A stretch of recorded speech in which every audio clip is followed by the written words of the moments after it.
Princess Jonah's faithful unicorn steed, Sparkle, teleported into the dragon's den right behind the owner's unwilling guest. He used his horn to cut the ropes which were bidding his rider's hands.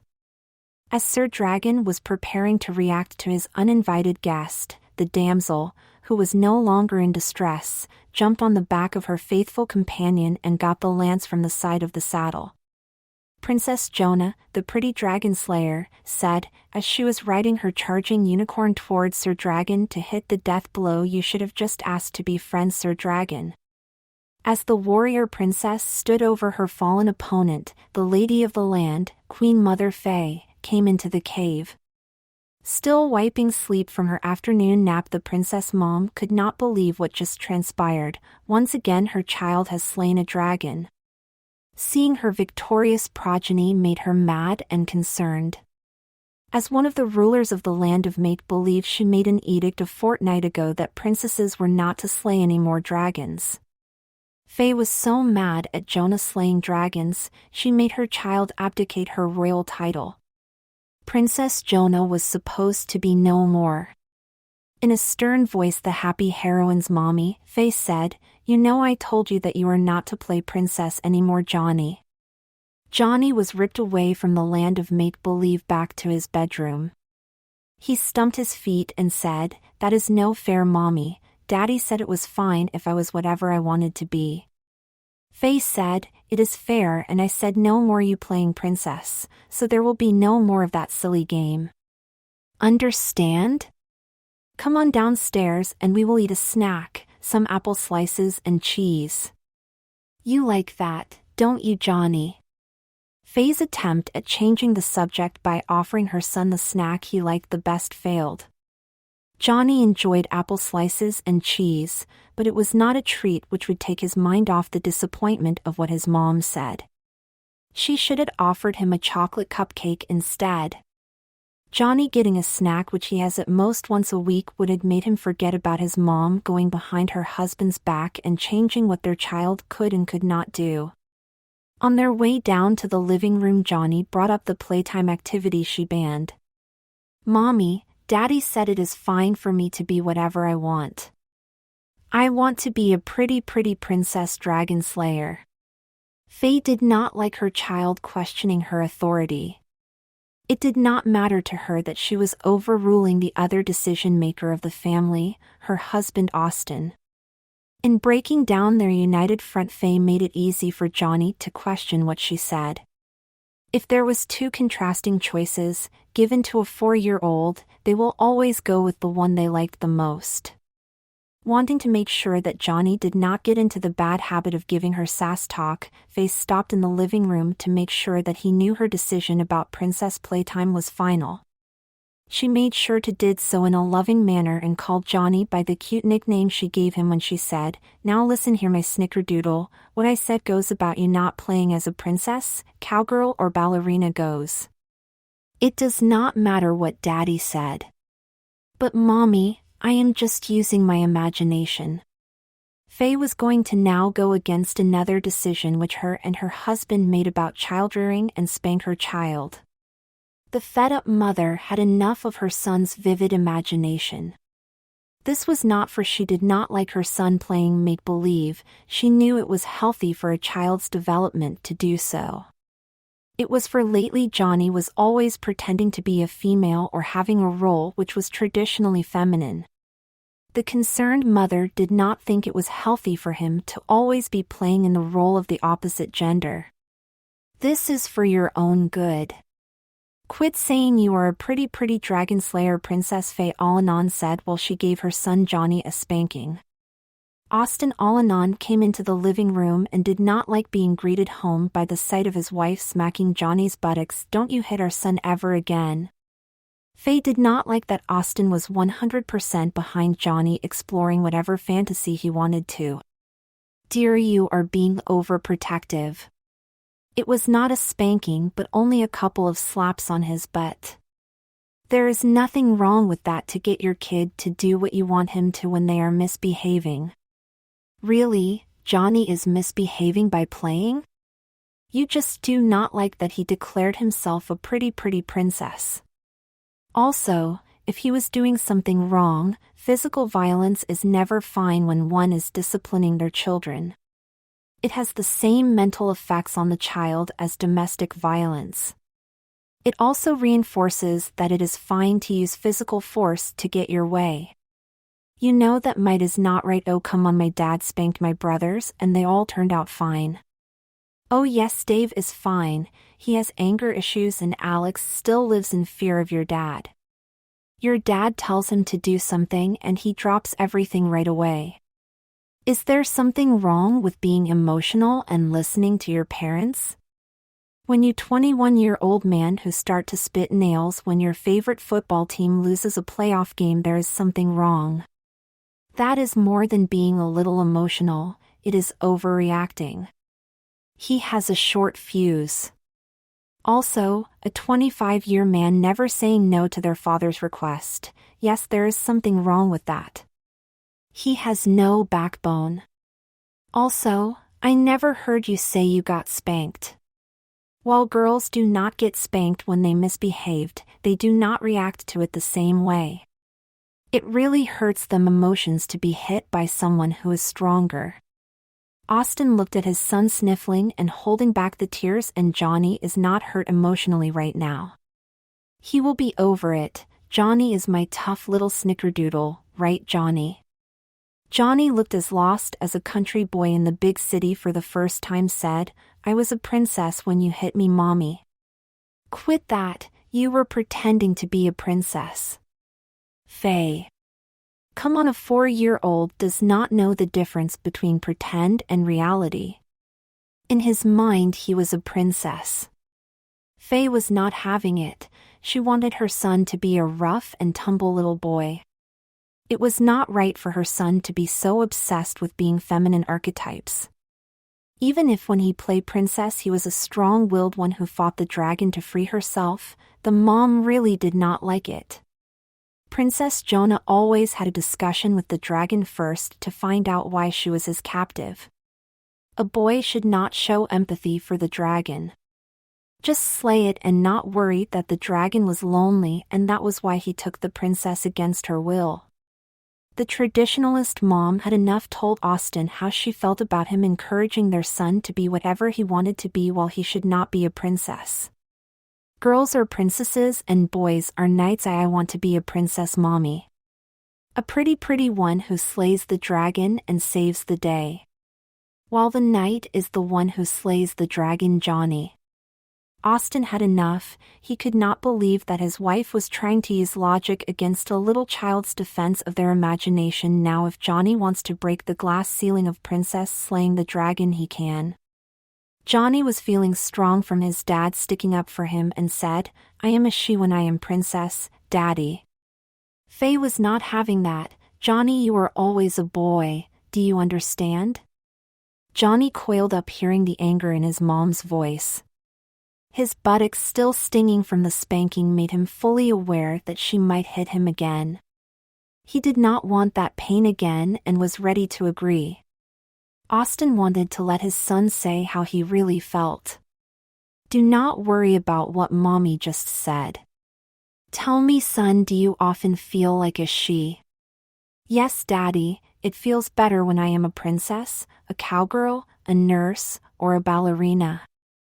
Quit that silly talk, Jonathan Michael All-Anon, this minute. You are a boy. Austin knew he had to do what he swore he would never do. He just hoped it was for the right reason and not for being angry at his wife. He loved her, but sometimes Faye was just too stubborn when things are not how she wants them. He closed his eyes and got ready to do what was going to be for his wife's own good. Faye could not understand why all of a sudden her nose felt all clogged up and she was looking up at her husband. Then the confused lady froze when she saw her own body next to Austin. She went to wipe her nose and saw her little hands. Somehow she was in her son's body. Austin smiled at Faye being trapped in Johnny's body. The lady without a clue swore her husband knew she was in there when she heard his change of heart. Faye, sorry, you were right. Sometimes a spanking just needs to be done. So you want to spank the girl out of our son now? Faye's new eyes got big when she heard her husband's change of heart and the offer he made to whoever was in her body. Faye thought that the new mom would not dare lay a finger on her. It was just wrong for someone bigger hit someone smaller. What kind of person would do that just because they did not like what the other was saying? Johnny did not know he used to be Johnny. The boy who was now his mother still had the same mentality of a 4-year-old boy but believed he was Faye all in on.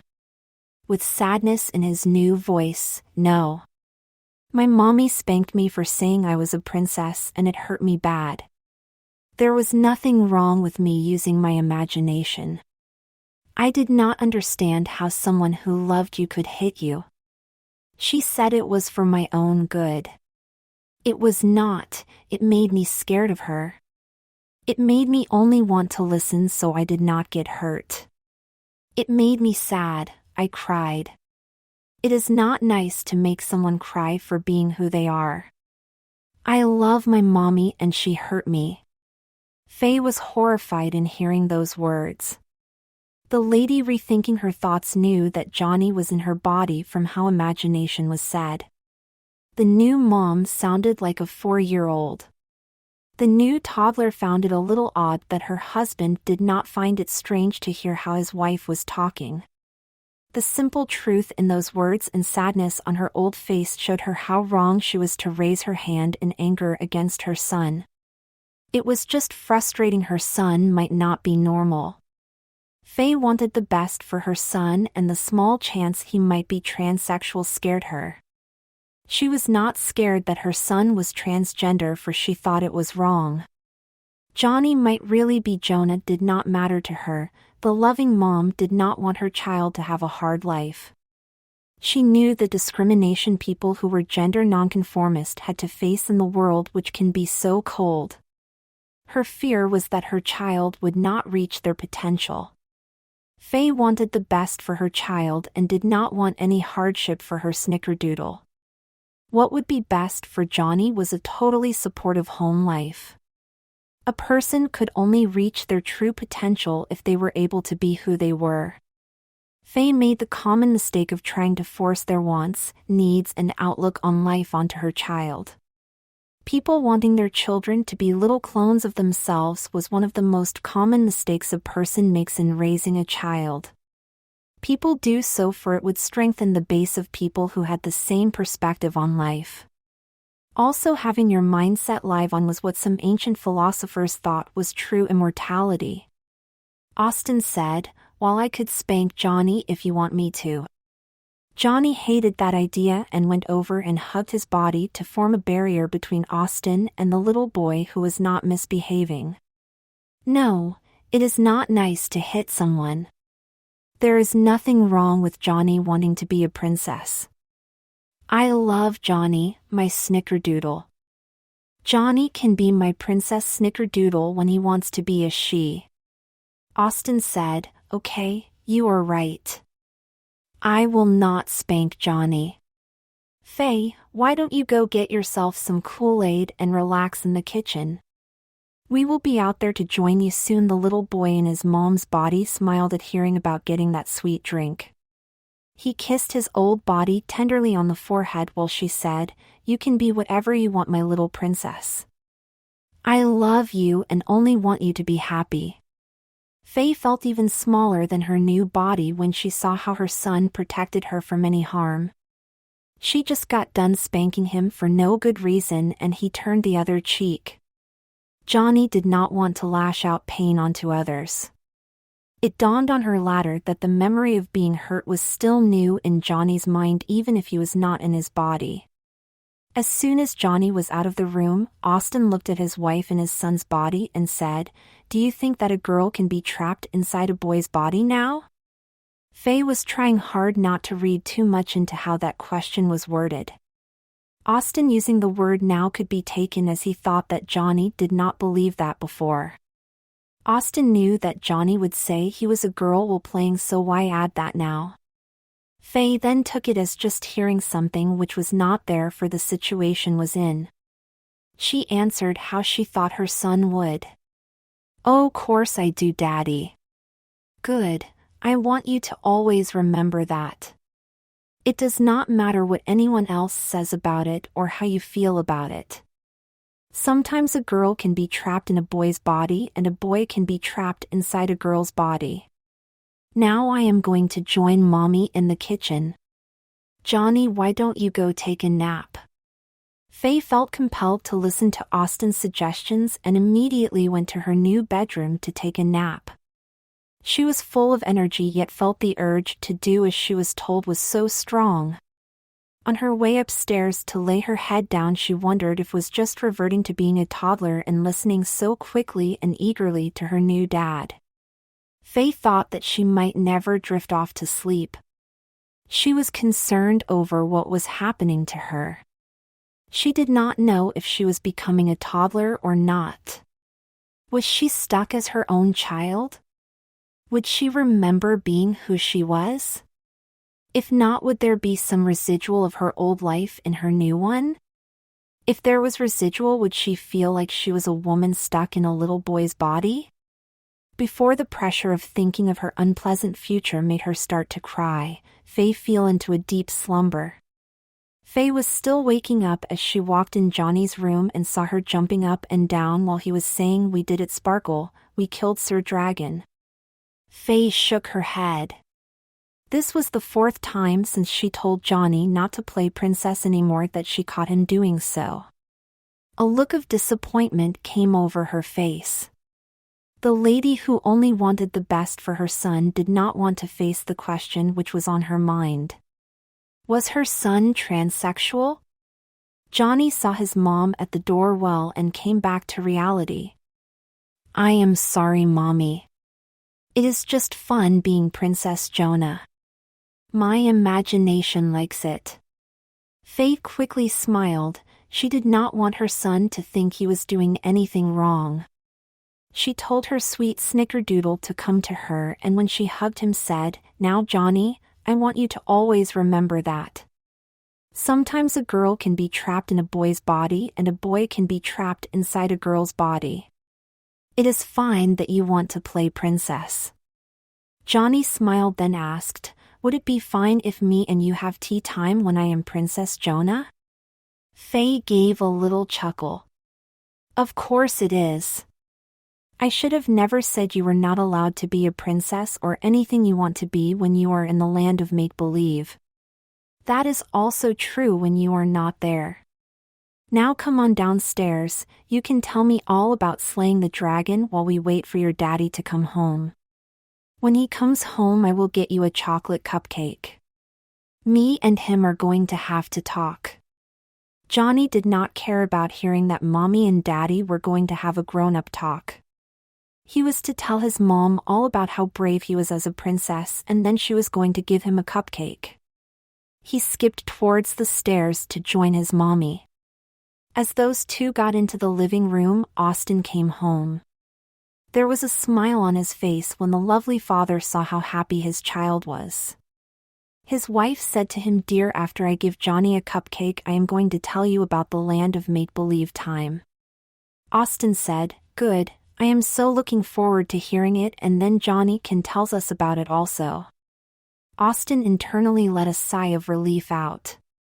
He did the right thing by forcing a little role reversal on his wife by having her switch bodies with her son. It was then a hassle to use more spells to block the memory from her conscious but leave it in her subconscious so she learned her lesson. It drains his body to cast the spell to go back in time for an hour, so his wife never did lay a hand on Johnny. The wizard hated that he broke the word he gave to himself about never using magic on his wife. Even with the reason being it was his last resort, he knew it would become too easy to do again if he got outcome he desired. He did not want to use force to get his way ever, but did so for his child. Before he asked his wife what was on her mind, he casted one more spell to burn into his memory how he felt about using magic on the woman he loved. Austin, trying his best to sound like he did not know the answer to his own question, said, "Now, my sweetheart, what do you want to tell me about our son?"